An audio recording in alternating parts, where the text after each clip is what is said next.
محمد سيد الكونين والثقلين والفارقين من عرب ومن عجم، جو اللہ پر ایمان لایا اور آخرت کے دن پر ایمان لایا. یہ جوڑ کر کے کئی جگہوں پر آیتیں آئی ہیں اور احادیث میں بھی اس طرح کی باتیں آئی ہیں. اللہ پر ایمان لانا اور قیامت کے دن پر ایمان لانا. اس سے آپ اندازہ کر سکتے ہیں کہ مسلمان کے لیے آخرت پر ایمان رکھنا کتنا اہم ہے. اللہ پر تو ایمان رکھتا ہے، یقین رکھتا ہے، لیکن اگر آخرت پر وہ یقین نہیں رکھتا تو گویا کہ وہ مسلمان ہی نہیں، اس کا ایمان ہی نہیں. قیامت کے دن پر ایمان لانا یہ ہمارے بنیاد میں سے ہے، اسلام کی جڑوں میں سے ہے. سب سے پہلے تو ہر مسلمان کو اپنا عقیدہ معلوم ہونا چاہیے کہ عقیدہ کہتے کسے ہیں. میرے عزیزو، ایمان کسے کہتے ہیں، ایمان کیا ہے؟ آپ جب پوچھیں گے اور یا سیکھیں گے تو آپ کو پتا چلے گا 7 چیزوں پر یقین رکھنے کا نام ایمان ہے. اور یقین دل سے رکھا جاتا ہے، یقین کا تعلق دل سے ہے. وہ 7 چیزیں کیا ہیں جس کو خود میرے آقا صلی اللہ تعالی علیہ وسلم نے ارشاد فرمایا ہے. اللہ پر یقین رکھنا، دوسرے اللہ کے فرشتوں پر یقین رکھنا، تیسرے اللہ کی کتابوں پر یقین رکھنا، چوتھے اللہ کے رسولوں پر، تمام نبیوں اور رسولوں پر یقین رکھنا، پانچویں قیامت کے دن پر یقین رکھنا، اور چھٹے تقدیر پر یقین رکھنا. جو کچھ بھی ہماری زندگی میں اچھا یا برا ہوگا وہ اللہ کی مرضی سے ہوگا. اور 7ویں چیز ہے مرنے کے بعد دوبارہ زندہ کیے جانے پر یقین رکھنا، جس کو ایمان مفصل بھی آپ کہتے ہیں. آمنت باللہ وملائکتہ وکتبہ ورسلہ والیوم الآخر والقدر خیرہ وشرہ من اللہ تعالی والبعث بعد الموت. یہ عربی کا میں نے ترجمہ کر دیا، جو 7 چیزیں میں نے آپ کو گنایا ہے. ایمان مفصل میں 5ویں نمبر پر جو عقیدہ ہے ہمارا وہ قیامت کے دن پر یقین رکھنا. اس میں ذرا برابر بھی کسی نے شک کیا تو اس کا ایمان ہی ختم ہو گیا. قیامت آئے گی کہ نہیں آئے گی اگر سوچتا بھی ہے، شک کرتا ہے. اسی لیے قرآن کی آیت 17ویں پارے کی میں نے تلاوت کی آپ کے سامنے، سورہ حج کی. اللہ تعالیٰ فرماتا ہے وَأَنَّ السَّاعَةَ آتِيَةٌ لَا رَيْبَ فِيهَا، قیامت آ کر رہے گی، اس میں کوئی شک نہیں. اللہ فرماتا ہے قیامت آئے گی، اس میں کوئی شک نہیں. وَأَنَّ اللَّهَ يَبْعَثُ مَن فِي الْقُبُورِ، قرآن کہتا ہے اور اللہ بے شک جتنے لوگ بھی قبروں میں ہیں سب کو دوبارہ اٹھائے گا. جو بھی قبروں میں ہیں ان سب کو اٹھایا جائے گا. یہ قیامت کے دن کا تذکرہ قرآن پاک میں بیشتر مقامات پر ہے. میں اپنی بساط کے مطابق ہی عرض کروں 30 پاروں میں قرآن کے کوئی پارہ ایسا نہیں جو قیامت کے ذکر سے خالی ہو. کوئی پارہ نہیں ہے. ہر پارے میں قرآن پاک میں قیامت کا ذکر ضرور آیا ہے. میرے عزیزو، مسلمان کے لیے جب یہ بتایا گیا کہ قیامت کا آنا حق ہے تو اب اس کے متعلق معلومات بھی حاصل کرنا مسلمان کا ہی فریضہ ہے. ہمیں معلوم کرنا چاہیے یہ قیامت کیا چیز ہے، کیسے آئے گی، اس کے بعد کیا ہوگا. مختصر سی باتیں بیانات میں ہم سنتے ہی رہتے ہیں، لیکن ایک بات یاد رکھیں، اللہ کے نبی صلی اللہ تعالی علیہ وسلم نے جو معاشرے میں اپنے مدینہ طیبہ میں، مکہ مکرمہ میں جو جان ڈال دی ان کے درمیان، کون سی ایسی چیز جو سب سے زیادہ ان کے دلوں کو موہ لیتی تھی؟ وہ رسول کریم صلی اللہ تعالی علیہ وسلم کی موعظت حسنہ جو آخرت پر میرے آقا بیان کرتے تھے. آخرت پر میرے آقا کے کثرت سے بیانات ہیں جس کی وجہ سے دل موم ہو جاتا تھا، نرم ہو جاتا تھا. یہاں تک کہ اگر کوئی زور سے ہنستا بھی تھا تو حضور یہ پوچھتے تو نے آخرت کی کتنی تیاری کر لی؟ آخرت کی تو نے کتنی تیاری کری؟ ہر بات کو رسول کریم صلی اللہ تعالی علیہ وسلم نے آخرت سے جوڑ کر کے رکھا ہے. یہاں تک کہ اللہ کے حبیب صلی اللہ تعالی علیہ وسلم نے آخرت کا تذکرہ اتنا فرمایا. میں آپ کو ایک بات چیلنج کے ساتھ کہہ دوں، اگر ہمارے اسلامی عقیدے میں قیامت کا ذکر نکال دو تو اسلام پورا کھوکھلا ہو جائے گا، ختم ہو جائے گا. کیوں جانتے ہیں؟ ہمارا سارا دار و مدار قیامت سے جڑا ہوا ہے.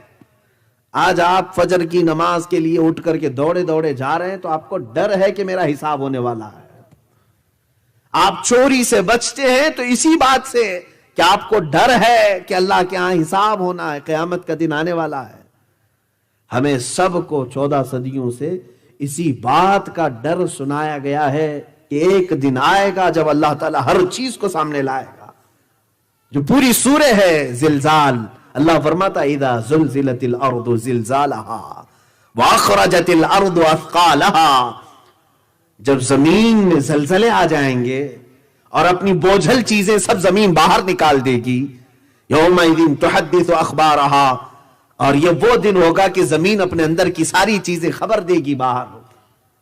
جو کچھ بھی رب تبارک و تعالیٰ نے اسے امانت کے طور پر دیا. اور پھر یہ آیت میں یومئذ یصدر الناس اشتاتا, جماعت در جماعت لوگوں کو لایا جائے گا میدان میں, لیروا اعمالهم, تاکہ ان کے اعمال انہیں دکھائے جائیں. فمن يعمل مثقال ذرة خيرا يره ومن يعمل مثقال ذرة شرا يره, جو رائی کے دانے کے برابر بھی نیکی کیا ہوگا اللہ اسے وہ بھی دکھائے گا, اور جو رائی کے دانے کے برابر برائی کیا ہوگا اللہ اسے وہ بھی دکھائے گا. یہ جو ڈر ہے, یہ جو خوف ہے, اسی نے ہم سب کو سیدھا کر کے رکھا ہوا ہے. اگر قیامت کا تصور نکال دو, آخرت کا خوف نکال دو, تو پھر آدمی جو چاہے وہ کرے گا. اسی لیے میرے آقا صلی اللہ تعالی علیہ وسلم نے فرمایا اذا لم تستحی فاصنع ما شئت, جب تجھے حیا نکل جائے, اللہ سے ڈر نکل جائے, تو تو جو چاہے وہ کر لے, جو چاہے کر لے. میرے عزیزو, اسلام کا جو بنیادی عقیدہ ہے وہ آخرت کا تصور, آخرت کا خوف. کاش ہم اپنے بچوں کو پولیس, بڈھے اور بڈھیوں اور گڈیوں سے ڈرانے کی بجائے آخرت کا ڈر لگاتے. سیدنا حسن اور سیدنا امام حسین رضی اللہ تعالیٰ, بچپن کی بات ہے, دونوں میں آپس میں کچھ تکرار ہو گئی, جھگڑ پڑے, اور سیدتنا فاطمہ الزہرا رضی اللہ تعالیٰ عنہ کے پاس دونوں آئے.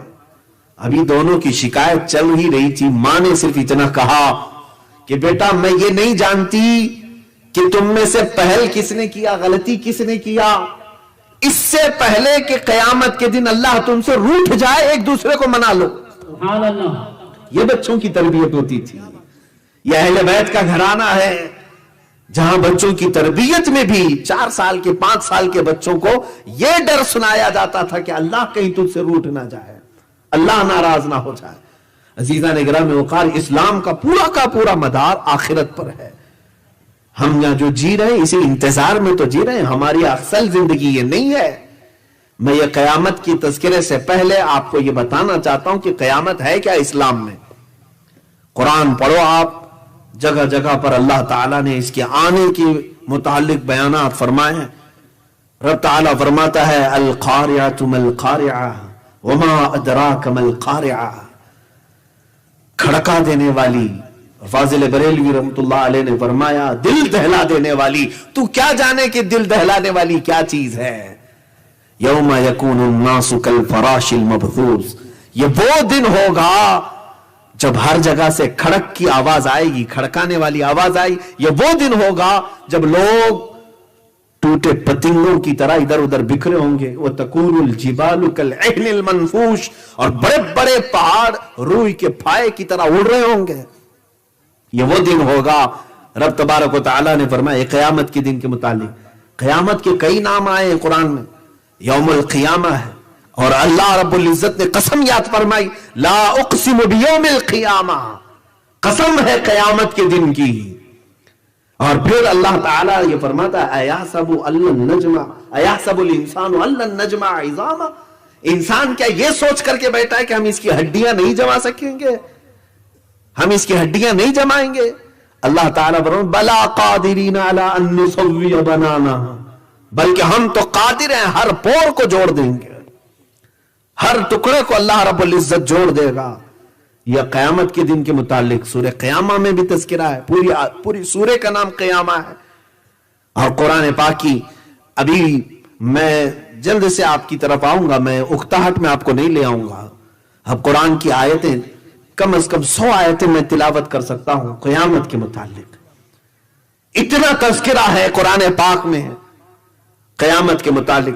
ارے جو نماز آپ پڑھتے ہو شروع میں ہی مجھے بتاؤ کوئی رکعت آپ کی سورہ فاتحہ سے خالی ہوتی ہے؟ آپ سب سے پہلے اپنے رب کی حمد بیان کرتے ہیں، الحمدللہ رب العالمین الرحمن الرحیم، تمام تعریفیں اس اللہ کے لیے جو سارے جہانوں کو پالنے والا ہے، رحمان ہے، رحیم ہے۔ اس کے بعد سیدھے جس کا تذکرہ آتا ہے وہ مالک یوم الدین، قیامت کے دن کا مالک، یوم جزا کا مالک، قیامت کا ہی تذکرہ آ گیا۔ اللہ کی صفت بیان کرنے میں، اللہ کی تعریف بیان کرنے میں بھی سب سے پہلی چیز کیا آئی؟ مالک یوم الدین، وہ قیامت کے دن کا مالک ہے، روز جزا کا مالک ہے۔ عزیزان گرامی اوقات، وہاں پر اللہ انسانوں کا بھی مالک ہے، زمین کا مالک ہے، آسمانوں کا مالک ہے، وہ ساری کائنات کا مالک ہے، لیکن رب نے تذکرہ کس کا فرمایا؟ یوم الدین، وہ روز جزا کا مالک ہے۔ اس لیے کہ یہ کوئی بہت ہی بڑی چیز ہوگی تبھی تو اس کا تذکرہ آیا ہے، مالک یوم الدین۔ اس کے علاوہ آپ دیکھیں بادشاہت کا ذکر جہاں جہاں بھی آئے گا، دنیا کی بادشاہت یہ چند سالوں کی ہو سکتی ہے، چند دنوں کی ہو سکتی ہے، لیکن قیامت کے دن کے متعلق قرآن میں ہے وہ یوم محشر ہوگا جب رب تبارک و تعالی ندا دے گا بندوں کو، لمن الملک اليوم، آج کے دن کی بادشاہت کس کی ہے؟ بتاؤ لوگوں کو، آج کے دن کس کی بادشاہت ہے؟ پھر رب تعالی خود ہی جواب دیتا ہے، للہ الواحد القہار، ایک قہر کرنے والے خدا کی آج بادشاہت ہے، سخت پکڑ کرنے والے خدا کی آج بادشاہت ہے۔ اور اس دن اللہ تعالیٰ کی طرف سے پکارا جائے گا، این الجبارون، کہاں ہے وہ جو گھمنڈ میں اکڑ کر کے چلتے تھے؟ آ جائیں۔ کہاں ہے وہ جو دنیا میں سینہ تان کر کے بادشاہ بنتے تھے؟ آ جائیں۔ میرے عزیزو، ایک دن تو ہے جو روز جزا جس کو کہیں، میں نام گنا دوں اگر قیامت کے، سن لے، یوم الدین اس کو کہا گیا، یوم القیامہ ہے، یوم النشور ہے، یوم البعث ہے، اور یوم التناد ہے، یہ سب قیامت کے نام ہیں۔ اور اللہ تبارک و تعالیٰ نے اس کے تذکرے جو فرمائے الگ الگ انداز میں ہیں۔ وہ ایک سخت دن ہے، سخت دن ہے، اور ایسا سخت دن ہے جس کے متعلق قرآن میں اللہ نے یہ بھی فرمایا کہ اس کا ایک دن 50,000 سال کے برابر کا ہے، 50,000 سنۃ مما تعدون، جس کو تم گنتی کرتے ہو، یہ بھی قرآن میں آئی، 50,000 سال کے برابر کا ایک دن ہوگا۔ کوئی ضرورت نہیں ہے جلد بازی کی، تم حساب دیتے کھڑے رہ جاؤ، کھڑے رہ جاؤ۔ میرے عزیزوں اندازہ کرو، 50,000 سال کہہ رہا ہوں میں، ابھی یہ دنیا کا اگر کیلکولیشن کریں تو بعض محدثین ہیں آج بھی جنہوں نے کیلکولیشن کر کے اپنے تخمینے سے بتایا ہے آدم علیہ السلام سے لے کر اب تک 7,000 سال نہیں ہوئے، سیدنا آدم علیہ السلام سے لے کر اب تک کے جو ایام ہیں 7,000 سال نہیں ہوئی۔ یہ سائنٹسٹ کہتے ہیں 1,00,000 سال 2,00,000 سال، اٹکل پچھو مارو، کون پوچھنے والا ہے؟ ہاں اسی طرح سے اب بھائی میں زمین میں یہاں گاڑ دیا کھمبا اور کہا یہ پوری دنیا کا سینٹر ہے، کون ناپنے والا ہے؟ اس طرح سے بہت سارے اٹکل پچھو تو مارے جاتے ہیں۔ ہاں لیکن یہ ہے کہ کچھ باتیں ایسی ہیں جو علم غیب سے تعلق رکھتی ہیں، اور ہمارا عقیدہ ہے وہ باتیں صرف انبیاء ہی کر سکتے ہیں جو غیب سے تعلق رکھتی ہیں۔ اس کو سائنس بھی مانتا ہے، میٹا فزکس اس کو کہتے ہیں، ما بعد الطبعیات۔ ہر ایک ہے میٹیریل ورلڈ جس کو آپ محسوس کر سکتے ہو، تو سائنس صرف میٹیریل ورلڈ کی بات کرتا ہے، جو پکڑ کے معلوم کر سکتے ہیں، دیکھ کے معلوم کر سکتے ہیں، محسوم کے معلوم کر سکتے ہیں، میٹیریل ورلڈ ہے۔ اور جو میٹا فزکس ہے اس کے بارے میں تو ایسے شخص کی ضرورت ہے جو بغیر دیکھے بتا سکتا ہو، اور وہ اللہ کے انبیاء ہیں۔ عزیزان گرامی اوقات، اسی طرح سے میں اب جو بات عرض کر رہا تھا وہ یہ ہے کہ 7,000 سال، چلو میں بھی اس کو یقینی بات نہیں کہتا، یہ تخمینہ ہے، لیکن جو قیامت کے دن کا کیلکولیشن بتایا گیا وہ اتنا لمبا ہے کہ 50,000 سال کے برابر کا۔ تم کھڑے رہو، سب کا حساب ہوگا۔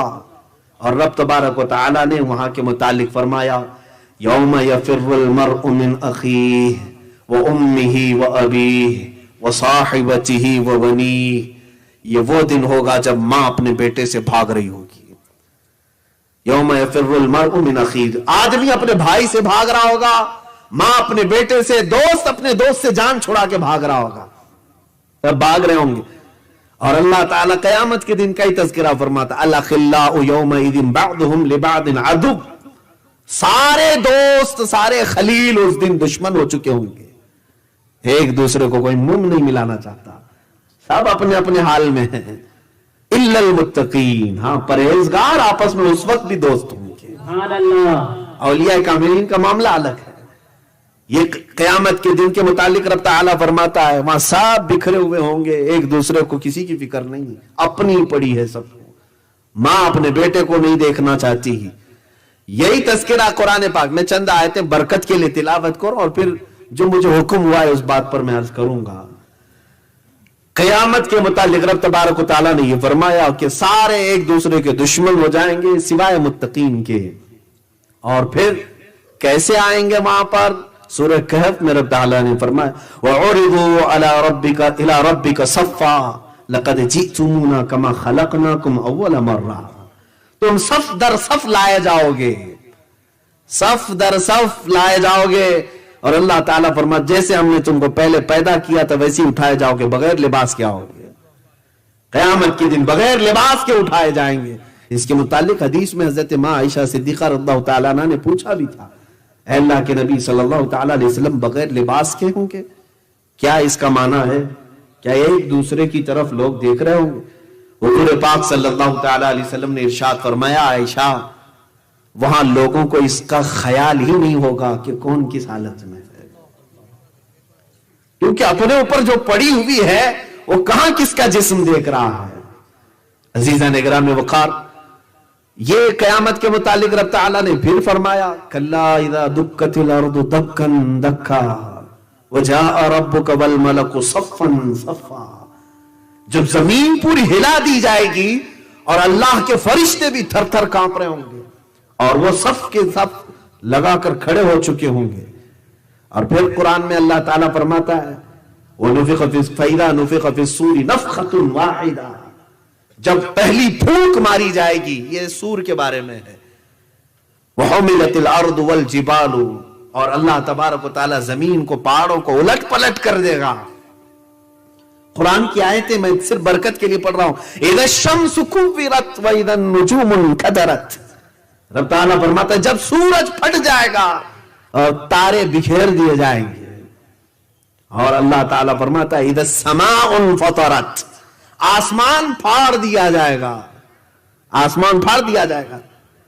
یہاں تک کہ سورج پھٹ کر کے انگارے اگل رہا ہوگا، جو بھی ہوگا، زمین اٹھا دی جائے گی، پہاڑ بکھیر دیے جائیں گے. یہ تمام معاملات قیامت کے ہیں کہ کس طرح آنے والی ہے. دل دہلا دینے والی جو بات آئی اس پر میں نے یہ تفسیر عرض کیا. قرآن پاک میں اللہ نے فرمایا القاریعۃ ما القاریعہ، وہ دل دہلا دینے والی ہے. تم کیا جانو کہ دل دہلانے والی کیا چیز ہے. میرے عزیزو، اتنی باتیں جو میں نے عرض کیا، یہاں ایک پٹاخہ اڑے تو کتنوں کا دل دھڑکتا ہے. وہ قیامت کے سور پھونکے جائیں تو نہ جانے کیا کیا ہوگا، کیسے کیسے دل دہلیں گے. ہاں دل ہی نہیں دہلیں گے. سنو، قرآن کہتا ہے یوم ترونها تذهل كل مرضعة عما ارضعت وتضع كل ذات حمل حملها وترى الناس سكارى وما هم بسكارى. قرآن میں اللہ تعالیٰ فرماتا ہے یہ وہ دن ہوگا جب تم دیکھو گے حاملہ عورتوں کے بچے باہر نکل آئیں گے. قیامت کے دن کے متعلق وَتَضَعُ كُلُّ ذَاتِ حَمْلٍ حَمْلَهَا، اپنا حمل باہر نکال دے گی عورت. ڈر کے مارے بچے باہر نکل چکے ہوں گے. اب اندازہ کرو دلوں کا حال کیا ہو چکا ہوگا. یہ قیامت ہے، قیامت آنے والی ہے. اقتربت الساعة وانشق القمر، سورہ قمر میں اللہ نے فرمایا قیامت بہت قریب آ گئی، چاند پھٹ گیا. اور 17ویں پارے میں رب تعالیٰ نے شروع میں یہ فرمایا اقترب للناس حسابهم وهم في غفلة معرضون. لوگوں کے لیے اللہ تعالیٰ فرماتا ہے قیامت قریب آ گئی اور لوگ ابھی بھی غفلت میں ہیں، ابھی بھی غفلت میں سوئے ہوئے ہیں. عزیزان گرامی وقار، یہ آیات بینات ہیں قرآن عظیم کی، جس میں رب تبارک و تعالیٰ نے قیامت کو یقینی طور پر بیان فرمایا. یقین کے ساتھ جانا قیامت آنی ہے. اب یہ جب ہمارا عقیدہ بنا تو اب ہم آتے ہیں کہ قیامت کب آئے گی، قیامت کب آئے گی؟ یہ علم تو ایسا ہے جس کو اللہ نے اپنے پاس سیکیور رکھا، محفوظ رکھا۔ قرآن کی آیت تو یہی بتاتی ہے، ان اللہ عندہ علم الساعۃ، بے شک اللہ کے نزدیک اس کا علم ہے، لیکن اللہ نے یہ نہیں فرمایا کہ میں یہ علم کسی کو دوں گا بھی نہیں، یہ نہیں فرمایا۔ ہاں اللہ کے پاس ہے اس کا علم، لیکن وہ اپنی عطا سے چاہے تو اپنے رسول کو بھی دے سکتا ہے۔ یہ مسئلہ حل ہو گیا، کسی کے ذہن میں بات نہ رہے کہ رسول کو معلوم نہیں تھا۔ ہاں ہم یہ کہیں گے ذاتی طور پر اللہ کے سوا کسی رسول کسی نبی کو نہیں معلوم، لیکن رب کے بتانے سے جس رسول کو بھی چاہے علم ہو جائے گا، کیونکہ اسی آیت میں اللہ نے 5 چیزوں کا ذکر فرمایا۔ 5 چیزیں ایسی ہیں جس کا علم کسی کو نہیں۔